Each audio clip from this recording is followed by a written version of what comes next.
मनीष जी देखिए, जो आरोप आप लगा रहे थे उनको हटा दिया गया, वो अलग बात है कि अर्चना जी जाहिर सी बात है उसे ऐसे पेश करेंगी कि देखिए वो संगठन में खुद जाना चाहते थे इसलिए वो चले गए हैं, संगठन में काम करेंगे, स्वेच्छा से गए हैं। लेकिन क्या इसका नतीजा ये होगा कि उसकी वजह से जो नुकसान होता उसको कम किया है अशोक गहलोत? श्रीमती शकुंतला रावत, निश्चित तौर पे ये बात सही है सुनैना, इन्होंने कोशिश तो यही करी है कि 2-4 मंत्री हटा हुटी से गंगा नहा ले और जो भ्रष्टाचार इन्होंने करा है उससे लोगों का ध्यान हट जाए। वो जिनको भ्रष्टाचार गंगा को तो आपने स्लाइड छोड़ा नहीं कि वो स्वच्छ रह सके, दिख सके, लाशित वहाँ पर 1 लाख रुपए में खरीदा गया है, उसके बिल लोगों के पास में है। लोगों को ये लाखों रुपए के इलाज कोरोना में खर्च करने पड़े और उसके कारण ब्लैक में दवाइयाँ मिली लोगों को। और आपकी सरकार ने ऑक्सीजन दे दी क्या? और वो जो पैसे मिले आपकी योगी सरकार ने, आपकी मोदी सरकार ने। इस बीच ये भी बता दूं कि शकुंतला रावत इस वक्त शपथ ले रही हैं। कांग्रेस आला कमान के यहाँ सीधी पहुंच है उनकी, ये माना जाता है। मुख्यमंत्री अशोक गहलोत की समर्थक हैं, बानसूर से लगातार दूसरी बार विधायक हैं, महिला गुर्जर नेता के तौर पर चर्चित हैं, लेकिन सीधे पहुंच है दिल्ली तक, ये भी इनके लिए माना जाता है।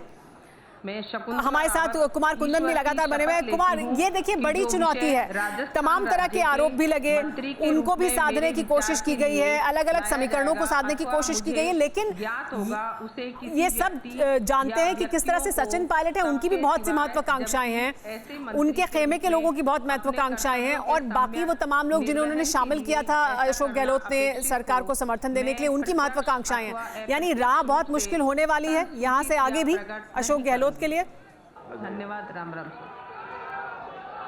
निश्चित रूप से, और मैं जैसा बता रहा था आपको, अब से थोड़ी देर पहले पीसीसी में जब बैठक चल रही थी तो वहाँ पे बाहर अशोक गहलोत और सचिन पायलट के समर्थक जम के नारेबाजी कर रहे थे। मतलब आला कमान की तरफ से दोनों को संतुष्ट करने की कोशिश की बेशक की गई हो, लेकिन सबसे बड़ी परेशानी ज़मीन पर के कार्यकर्ताओं की है। वहाँ पर गुटबाजी अभी खत्म नहीं हुई है, पहली बात। दूसरी बात, आपने जो कहा कि जहाँ तक गहलोत के समर्थक और सचिन पायलट के समर्थकों की बात है, अगर आप पूरी लिस्ट देखेंगे तो अभी भी आपको अशोक गहलोत का अपर हैंड दिखेगा। इसका मतलब साफ है कि सचिन पायलट को भविष्य के मनीष जी, मैं आपके पास आऊंगी। आप शायद लगातार कुछ कह रहे हैं, मैं आपके पास आती हूँ। सर, आप अपनी, जब मैं आपसे सवाल पूछूं तब अपनी बात रखिएगा, अगर आपको मेरी आवाज सुनाई दे रही है। कुमार अपनी बात पूरी करें जी।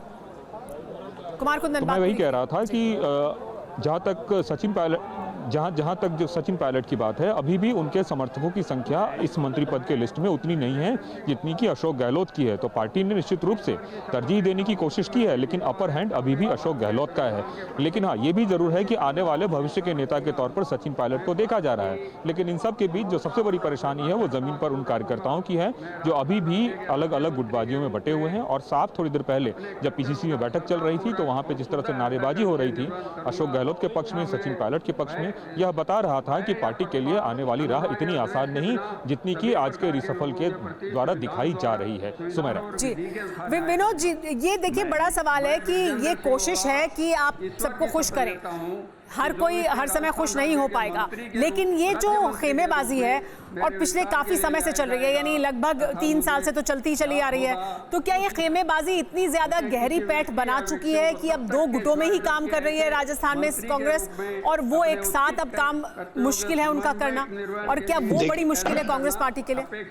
देखिए, कांग्रेस में गुटबाजी है, इसमें दो राय नहीं है, और ये जो नारेबाजी हो रही है इससे ज्यादा चिंतित होने की जरूरत नहीं है।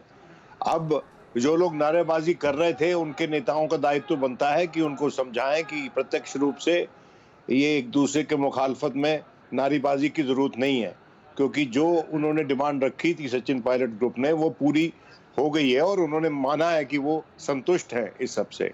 लेकिन एक बात मैं साथ साथ आपको ये बताता चलूं कि शुरुआत में जो लोग सचिन पायलट के साथ जुड़े थे उनमें से बहुतेरे अब उन्होंने पाला बदल लिया है और वो गहलोत के साथ है।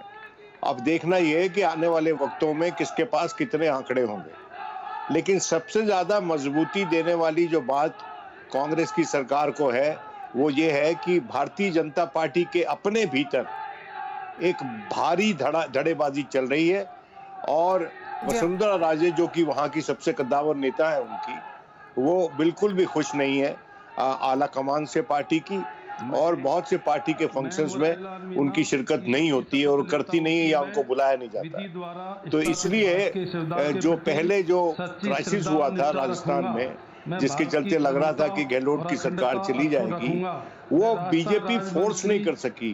वो गिरती हुई दीवार को धक्का इसलिए नहीं दे सकी क्योंकि उसको अपने आंकड़ों के बारे में कोई वो ज्यादा मतलब कॉन्फिडेंस नहीं था कि अगर नो कॉन्फिडेंस मोशन ले आएंगे तो उनके अपने आंकड़े कितने रहेंगे। तो इसलिए दोनों तरफ अंदर कला है और दोनों पार्टियों को जरूरत है कि उस कला को खत्म करें। परवाह देश की, सोमवार से शुक्रवार रात 10 बजे TV9 भारतवर्ष पर।